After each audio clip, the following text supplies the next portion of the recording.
This is the Raleigh Venture. It's a new electric bike for 2015, and it's actually kind of the first year that Raleigh's really introducing electric bikes to their lineup. It's actually the Venture-iE for electric, and it's very similar to the regular Venture in terms of just the drivetrain and the ergonomics, but I'm going to go through those real quick. I really like that they've got these sort of oversized ergonomic pedals. Really good platform. They are just plastic, you know, with rubber for sort of anti-slip. I've noticed they can be a little bit more slippery than metal, you know, with set screws, but works pretty well for getting around town, and reminds me of kind of the Ergon pedals that have come out in recent years. We've got a basic suspension fork here, real basic. There's no lockout or anything, but it is going to smooth the ride out a little bit, going over cracks and bumps on your way to or from work or school or wherever. This is, you know, it's a hybrid bike. It's basically designed to be comfortable and effective in different environments, you know, whether it's the sidewalks or a path or maybe a little bit of gravel if you need to. The wheels are 27.5 by 1.95 inches, so 650B, and then that's kind of unique. I mean, it's a step up in terms of size from standard 26-inch wheels that have been around forever. I mean, there's new mountain bikes with 29-inch wheels. The benefit of having a larger wheel like this is that it's going to provide a higher attack angle.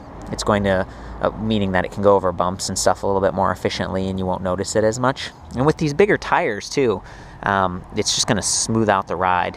And of course, with that suspension, it's neat to see, especially on a hybrid bike like this. You don't see that a lot. It uses regular sort of rim-style V-brakes, front and rear, and they work fine. They're mechanical, but the neat thing about the brake levers is that they actually cut power to the motor. So let's say you're going along in pedal assist mode and the motor's helping you. If you activate those brakes, it cuts power to the motor. So that's really best in class. Like you want that for safety, and they've got it here. On this side, we've got an 8-speed cassette, Shimano Altus, sort of middle of the line, and 8 speeds is decent for getting around town, you know, help you up hills and stuff. It's not a 27-speed, but that's also going to mean that the chain can be a little bit shorter and tighter, and you're not going to have as many moving parts, you know. There's only one derailleur back here, so I think this is a pretty good choice. On the front ring, they do have this aluminum alloy bash guard guide thing that's going to keep the chain from falling off. And it's also going to protect the teeth, so if you come into contact with a curb or something, it won't chip your sprocket teeth. So I really like that. I think they did a great job there. And it's all controlled by these trigger shifters up here that are pretty easy to reach. Kind of see the little micro shift window helping you determine what speed you've got going. There's an adjustable stem right here, which is nice, so you can elevate the bars even more. But I do like this sort of gull wing riser bar action that they've got going on, because that's going to let you sort of sit more upright and be relaxed and have your head up, aware of traffic and that kind of thing. And then they've also got these ergonomic grips. It's just going to be easier on your wrists if you're someone who types a lot, or maybe you're planning to ride a long ways. I mean, I could see myself commuting with this to work and doing pretty well with it. It doesn't stand out. The seat's got, you know, extra springs in it, so it's super soft, and really it's just overall it's comfortable. It does come in several sizes, so they have high step and low step versions of this. The high step comes in like 17, 19, and 21 inch, and this is the medium, and the low step comes in I think just 17 and 19, so that's kind of worth keeping in mind. You know, this is a bike that you could try out and find the right fit. You're not going to be struggling to reach. In earlier years or years past, electric bikes kind of only came in one size, it seemed like, and so it's neat to see a bigger company like Raleigh bringing in, you know, just a broader set of frames to choose from. The interesting thing about what they've done here is that the motor and the battery are actually by another company, Curry Technologies and TransX, and they've been doing electric bikes for like 10 years, and so they've really dialed in the motors and the batteries, and they offer support for them.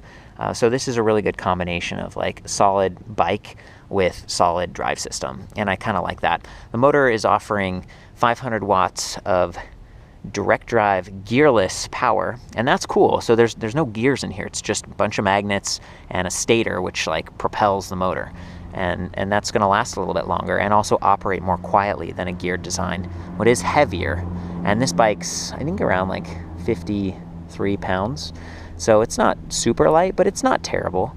The battery is 48 volt, 8.8 amp hours, and it is removable. You can charge this on or off the frame, which is cool, and that makes it a lot easier to transport this around. Like if you have to put the bike on a car rack, 50-pound bike, that's kind of a lot, but if you take the battery off, I mean, that's like 10 pounds right there, so it helps a lot. And then you store that inside away from extreme temperatures and keep it charged, and it'll last longer. So I really like that. Also worth mentioning is that this thing has quick release rear wheel and front wheel. You can see there's kind of this connector point here, so you can unscrew that and then the wheel comes right off, which is awesome.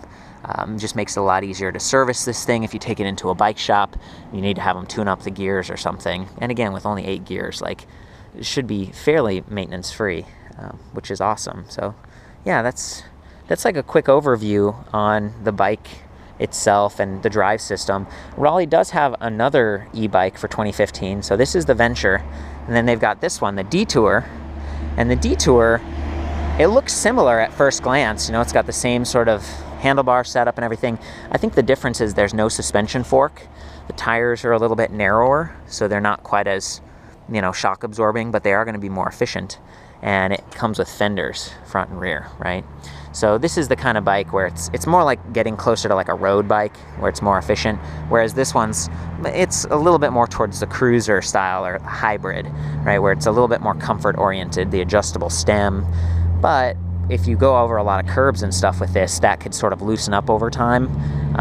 If you're really taking this off-road, it's not really what it's meant for. And both bikes are fairly rear heavy. You can see the battery, the motor, everything's towards the back. And when you ride, I've noticed that it kind of wobbles, like if you really jerk on it, it sort of fishtails a little bit.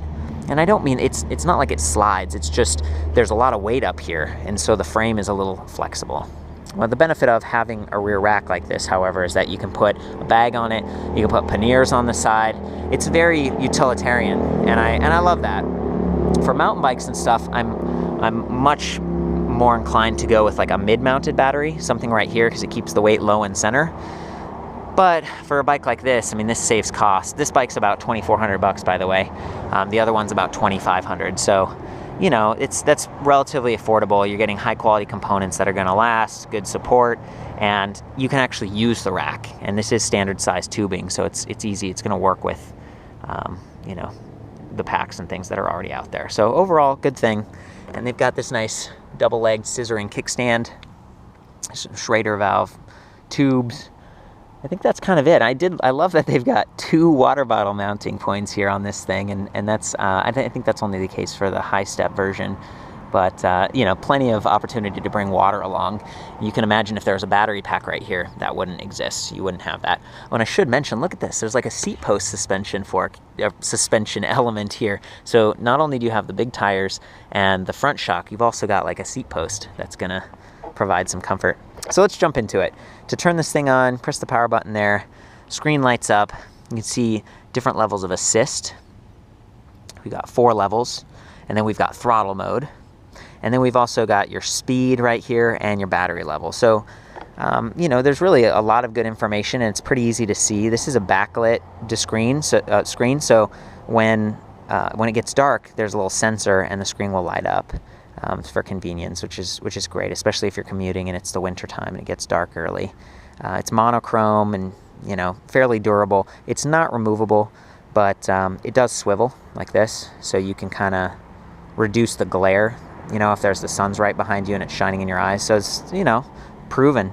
And the interface here to change speeds with and stuff, it's completely sealed. This is sort of a new update from Curry for 2015, where it's rubberized and dust can't get in there, water won't get in there. It's fairly durable and really sleek, right? It kind of blends in with this nice cockpit here. Easy to reach while you're riding, and you can kind of feel it click when you press the buttons. So that's awesome. And then again, there's the pedal assist with the 12 magnets, so it's very responsive. It senses when you're pedaling and jumps right in, and then when you stop, it pulls back. So it's it's good stuff all around. I'm gonna hop on this thing in throttle mode. There we go. And just show you what the motor sounds like here.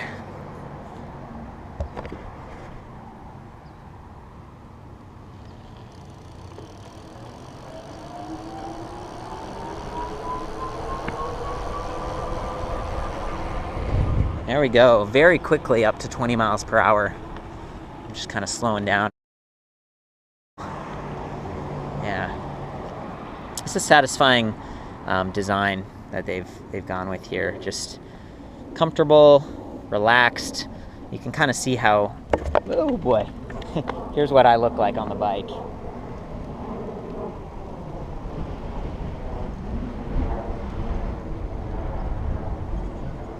So you can kind of see I'm upright. I'm not having to lean forward too far. This size might be a little bit small for me. The medium, I might want to go with large, just to get a little bit more reach. But again, it's wonderful that they have so many sizes. Now I'm going to do pedal assist. So this is assist level 4. You'll notice when I pedal, it kicks right in.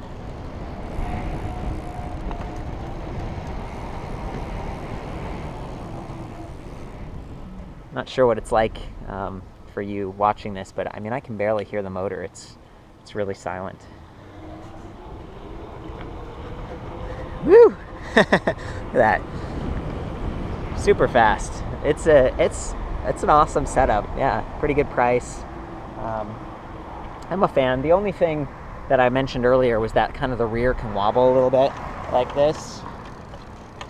Like if you really turn and kind of jerk the thing around, you feel the weight at the back of the bike, and that's a trade-off, but you know, helps to keep the price lower, and it does add some utility.